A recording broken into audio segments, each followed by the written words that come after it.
नाज़रीन, 1 मार्च से 7 मार्च तक जो ज़िला मीरपुर में लॉकडाउन लगाया गया है, उसमें शहरियों की जानिब से भी एहसास ज़िम्मेदारी का मुजाहरा किया जा रहा है।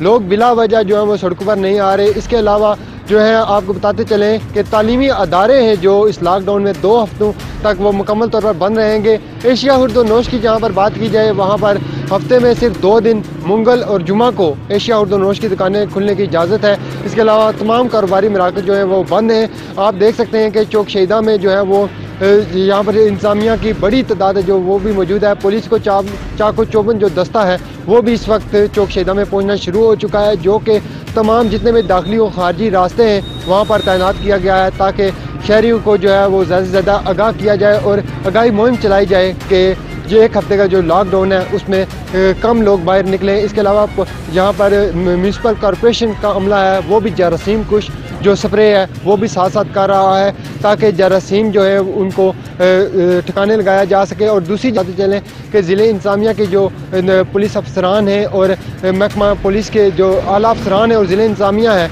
वो भी इस पूरी मुहिम को जो है वो लॉकडाउन को कामयाब बनाने के लिए तमाम जो पॉइंट्स हैं वहाँ पर चेकिंग कर रही है और आवाम को हदायत की जा रही है कि वो बिला वजह घरों से बाहर ना निकलें। और जो गाड़ियों में सफ़र करने वाले हैं, ज़रूरी सफ़र करने वाले लोग हैं, वो भी 1 या 2 बंदे हैं जो वो सिर्फ वही सफ़र करें। ज़्यादा जो लोग हैं वो इज्तनाब करें और ज़रूरी जो आपको हॉस्पिटल जाने वाले लोग हैं उनको इजाज़त दी गई है कि वो इसके अलावा पेट्रोल पंप्स हैं जो वो भी 24 घंटे खुले रहेंगे, ताकि ज़रूरी या हॉस्पिटल जाने वाले लोगों को मुश्किलात का सामना ना करना पड़े। साथी रिपोर्टर साजिद नज़ीर और राजेश फाकिर के साथ फैसल गुलजार, अदालत न्यूज़, मीरपुर, आज़ाद कश्मीर।